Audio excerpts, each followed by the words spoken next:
നമസ്കാരം. മലയാളി വാർത്തയിലേക്ക് സ്വാഗതം.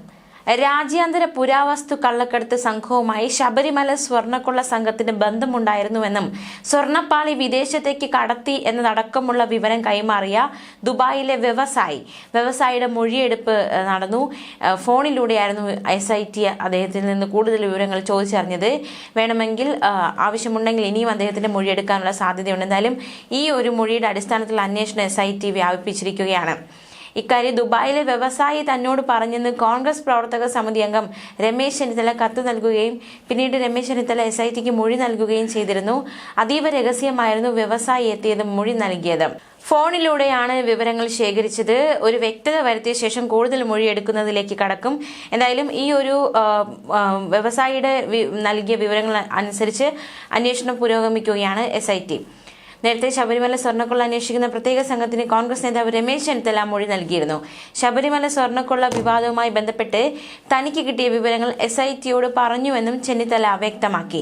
മോഷണത്തിന് രാജ്യാന്തര പുരാവസ്തു കടത്തൽ സംഘവുമായി എങ്ങനെ ബന്ധമുണ്ട് എന്ന കാര്യത്തിലാണ് രമേശ് ചെന്നിത്തല മൊഴി നൽകിയത്. തനിക്ക് കിട്ടിയ വിവരങ്ങൾ ഒരു കത്ത് മുഖേന SIT മേധാവിക്ക് കൊടുത്തിരുന്നു. അതിന്റെ അടിസ്ഥാനത്തിലാണ് മൊഴിയെടുത്തത്. കിട്ടിയ മുഴുവൻ വിവരങ്ങളും അന്വേഷണ സംഘത്തിന് നൽകുകയും ചെയ്തു. ഒരു പൊതു പ്രവർത്തകൻ എന്ന നിലയിൽ തനിക്ക് കിട്ടിയ വിവരങ്ങളാണ് കൈമാറിയത്, അല്ലാതെ തെളിവുകളല്ല. ഇനി അതേക്കുറിച്ച് കൂടുതൽ അന്വേഷിച്ച് വസ്തുതകൾ കണ്ടെത്തേണ്ട ഉത്തരവാദിത്തം അന്വേഷണ സംഘത്തിനാണ് എന്നും രമേശ് ചെന്നിത്തല പറഞ്ഞു. കിട്ടിയ വിവരങ്ങൾ അധികാരികളുടെ മുന്നിൽ എത്തിക്കേണ്ടത് പൊതുപ്രവർത്തകൻ എന്ന നിലയിൽ തന്റെ കടമയാണ്. അതാണ് താൻ നിർവഹിച്ചതെന്നും രമേശ് ചെന്നിത്തല വ്യക്തമാക്കി. മുൻ ആഭ്യന്തരമന്ത്രി എന്ന നിലയിൽ തന്റെ ഉത്തരവാദിത്തമാണ് താൻ ചെയ്തത്. തനിക്ക് വിവരങ്ങൾ നൽകിയ വ്യവസായിയെ വിളിച്ചു വരുത്തണോ എന്നത് അന്വേഷണ ഉദ്യോഗസ്ഥർ തീരുമാനിക്കണമെന്നും രമേശ് ചെന്നിത്തല വ്യക്തമാക്കി. ഇഞ്ചക്കലിലെ ഓഫീസിലെത്തിയാണ് അദ്ദേഹം മൊഴി നൽകിയത്. അതേസമയം ശബരിമല സ്വർണ്ണക്കൊള്ള കേസിൽ കിട്ടിയ വിവരങ്ങൾ SITക്ക് കൈമാറിയെന്ന് രമേശ് ചെന്നിത്തല വ്യക്തമാക്കിയിരുന്നു. ഇതിന്റെ അടിസ്ഥാനത്തിലാണ് ഇപ്പോൾ SIT ആ വ്യക്തിയിൽ നിന്ന്, ആ വ്യവസായിയിൽ നിന്നും വിവരങ്ങൾ ആരാഞ്ഞത്. എന്തായാലും കൂടുതൽ അന്വേഷണമൊക്കെ പുരോഗമിക്കുകയാണ്. വ്യവസായിയുടെ പേര്, ആരാണ് ആ വ്യവസായി, എന്താണ് അദ്ദേഹത്തിന്റെ ഒരു അഡ്രസ് അടക്കമുള്ള കാര്യങ്ങളൊന്നും ഇപ്പോൾ വെളിപ്പെടുത്താൻ തനിക്ക് കഴിയില്ല എന്നാണ് രമേശ് ചെന്നിത്തല വ്യക്തമാക്കിയത്. വിവരങ്ങൾ സത്യമാണോ അല്ലയോ എന്ന കാര്യം അന്വേഷണ സംഘം തീരുമാനിക്കട്ടെ. സത്യമാണെന്ന വിശ്വാസമാണ് തനിക്കുള്ളത്. വിവരങ്ങളാണ് കൈമാറിയത്. എന്തായാലും തെളിവുകളൊന്നുമില്ല, വിവരങ്ങൾ കൈമാറി അത്രയേ ഉള്ളൂ എന്നാണ് രമേശ് ചെന്നിത്തല വ്യക്തമാക്കിയിരിക്കുന്നത്. എന്തായാലും അന്വേഷണം പുരോഗമിക്കുകയാണ്. അത്തരത്തിൽ എന്തെങ്കിലും ഉണ്ടോ എന്നടക്കമുള്ള കാര്യങ്ങളൊക്കെ അന്വേഷണ ശേഷം മാത്രമേ ഒരു വ്യക്തത വരികയുള്ളൂ. സ്വർണം എവിടെ എന്ന ചോദ്യം രമേശ് ചെന്നിത്തല മുന്നോട്ട് വെച്ചിരിക്കുകയാണ്. സ്വർണം ഇതുവരെ SITക്ക് കണ്ടെത്താൻ കഴിഞ്ഞിട്ടില്ല. അതിനാൽ ആരോപണത്തിന് പ്രസക്തിയുണ്ട് എന്നും രമേശ് ചെന്നിത്തല വ്യക്തമാക്കി. ശബരിമലയിൽ നിന്ന് കടത്തിയ സ്വർണ്ണപ്പാളികൾ പുരാവസ്തു എന്ന പേരിൽ വിറ്റുവെന്നും 500 കോടിയുടെ മൂല്യം അതിനുണ്ടെന്നും നേരത്തെ രമേശ് ചെന്നിത്തല ആരോപിച്ചിരുന്നു. ഇതേക്കുറിച്ച് അറിവുള്ളയാളാണ് തന്നോട് ഇക്കാര്യം പറഞ്ഞതെന്നായിരുന്നു രമേശ് ചെന്നിത്തലയുടെ പ്രസ്താവന. ഇതിന് പിന്നാലെയാണ് അദ്ദേഹം മൊഴി നൽകാൻ എത്തിയത്. ശബരിമലയിലെ സ്വർണ്ണക്കൊള്ളയ്ക്ക് പിന്നിൽ അന്താരാഷ്ട്ര ആന്റിക് മാഫിയ പ്രവർത്തിക്കുന്നുണ്ട് എന്നായിരുന്നു അദ്ദേഹത്തിന്റെ വെളിപ്പെടുത്തൽ. അത് അക്ഷരാർത്ഥത്തിൽ നടക്കുന്നതായിരുന്നു. പക്ഷേ അത് എത്രത്തോളം ശരിയുണ്ട് എന്നതൊക്കെ ഇനി അന്വേഷണത്തിലൂടെ മാത്രമേ അതിലൊരു വ്യക്തത വരുത്താൻ സാധിക്കുകയുള്ളൂ. എന്തായാലും ഈ നിലവിലുള്ള SIT അന്വേഷണം തൃപ്തികരമല്ലെന്നും അതുകൊണ്ട് തന്നെ കേസ് അന്വേഷിക്കാൻ കോടതി മേൽനോട്ടത്തിലുള്ള CBI ചുമതലപ്പെടുത്തണമെന്ന ആവശ്യവും രമേശ് ചെന്നിത്തല മുന്നോട്ട് വയ്ക്കുകയുണ്ടായി. ശബരിമലയെ വിശ്വാസികളെ ബാധിക്കുന്ന അതീവ ഗൗരവമായ ഒരു വിഷയമാണ് സ്വർണ്ണക്കൊള്ള. ഈ കേസിൽ സംസ്ഥാന പോലീസ് നടത്തുന്ന SIT അന്വേഷണം നിലവിലെ സാഹചര്യത്തിൽ കാര്യക്ഷമമല്ല എന്നും രമേശ് ചെന്നിത്തല വിമർശിച്ചു. സ്വർണത്തിന്റെ ഉറവിടം, ഇത് പുറത്തേക്ക് കടത്തിയത് എങ്ങനെ, ആർക്കാണ് വിറ്റത് എന്നീ കാര്യങ്ങളിൽ വ്യക്തമായ ഉത്തരം കണ്ടെത്താൻ SITക്ക് കഴിഞ്ഞിട്ടില്ല എന്നും അദ്ദേഹം പറഞ്ഞു. ഈ കേസിന് പിന്നിൽ ഉന്നത രാഷ്ട്രീയ ബന്ധങ്ങളുണ്ട്. ഈ ബന്ധങ്ങൾ ഉള്ളതുകൊണ്ടാണ് സംസ്ഥാന സർക്കാർ അന്വേഷണം തടസ്സപ്പെടുത്തുന്നതും CBI അന്വേഷണത്തിന് ശുപാർശ ചെയ്യാത്തതും. അന്താരാഷ്ട്ര തലത്തിൽ പ്രവർത്തിക്കുന്ന ആന്റിക് മാഫിയയ്ക്ക് ഇതിൽ പങ്കുണ്ടെന്നത് വളരെ ഗൗരവകരമായ കാര്യമാണെന്നും രമേശ് ചെന്നിത്തല പറഞ്ഞു. അതുകൊണ്ട് തന്നെ കേസിന്റെ സത്യം പുറത്തു വരാനും കുറ്റവാളികളെ നിയമത്തിന് മുന്നിൽ കൊണ്ടുവരാനും കോടതിയുടെ മേൽനോട്ടത്തിൽ CBI അന്വേഷണം അനിവാര്യമാണ്.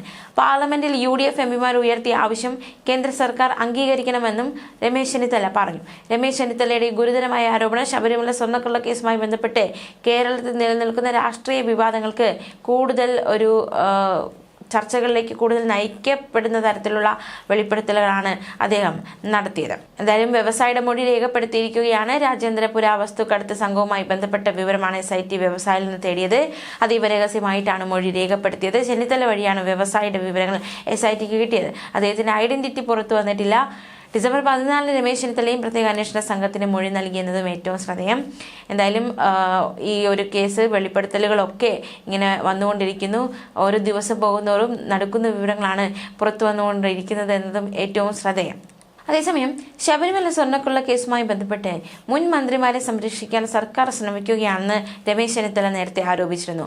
മുൻ മന്ത്രിമാരുടെ പങ്ക് വ്യക്തമായി കഴിഞ്ഞതാണെന്നും കോടിക്കണക്കിന് ഭക്തരുടെ മനസ്സിനെ മുറിവേൽപ്പിച്ച സംഭവമാണെന്നും അദ്ദേഹം ആരോപിച്ചു. സ്വർണ്ണക്കൊള്ളയിലെ സർക്കാർ ഒളിച്ചുകളി ജനത്തിന് മനസ്സിലായി. 10 വർഷത്തെ ഭരണക്കെടുതി ജനത്തിന് മനസ്സിലായി. ദേവസ്വം പ്രസിഡന്റുമാർ ഇങ്ങനെ ചെയ്യാൻ മന്ത്രിമാരുടെ അനുവാദം വേണം. ഏത് കൊച്ചു കുഞ്ഞിനും അതറിയാം. ക്രിമിനൽ നടപടി പ്രകാരം അറസ്റ്റിൽ കഴിഞ്ഞാൽ തൊണ്ടി മുതൽ കണ്ടെത്തണം. എന്തുകൊണ്ട് തൊണ്ടി മുതൽ ഇതുവരെ കണ്ടെത്തി എന്നും രമേശ് ചെന്നിത്തലയുടെ ചോദ്യം.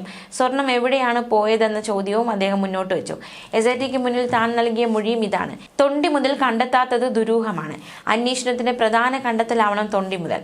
നിഗൂഢമായ വൻ തട്ടിപ്പാണ് നടന്നിരിക്കുന്നത്. ഇത് പുറത്തുവരാൻ തൊണ്ടി മുതലിലേക്ക് എത്തണം. അന്താരാഷ്ട്ര മാഫിയ ബന്ധമുണ്ടോ എന്ന് കണ്ടെത്തണമെന്നും അദ്ദേഹം ആവശ്യപ്പെട്ടു. അതേസമയം ശബരിമല മുൻ എക്സിക്യൂട്ടീവ് ഓഫീസർ സുധീഷ് കുമാറിന്റെ 2 ജാമ്യാപേക്ഷകളും കൊല്ലം വിജിലൻസ് കോടതി ഇന്നലെ തള്ളി. പാളികൾ കൈമാറിയതിൽ തിരുവാഭരണ കമ്മീഷണർക്കാണ് ഉത്തരവാദിത്തമെന്നായിരുന്നു പ്രതിഭാഗത്തിന്റെ വാദം. എന്നാൽ ഉദ്യോഗസ്ഥൻ എന്ന നിലയിൽ സുധീഷ് കുമാറിനും പങ്കുണ്ടെന്ന് പ്രോസിക്യൂഷൻ വാദിച്ചു. പ്രോസിക്യൂഷന് വേണ്ടി അഡ്വക്കേറ്റ് സിജു രാജനാണ് കോടതിയിൽ ഹാജരായത്. അതിനിടെ ശബരിമല സ്വർണ്ണക്കൊള്ള കേസിൽ റിമാൻഡിൽ കഴിയുന്ന 1-ാം പ്രതി ഉണ്ണികൃഷ്ണൻ പോറ്റിയെയും മുൻ അഡ്മിനിസ്ട്രേറ്റീവ് ഓഫീസർ മുരാരി ബാബുവിനെയും വീണ്ടും കസ്റ്റഡിയിൽ വിട്ടു. കൊല്ലം വിജിലൻസ് കോടതിയാണ് SITയുടെ കസ്റ്റഡിയിൽ വിട്ടത്.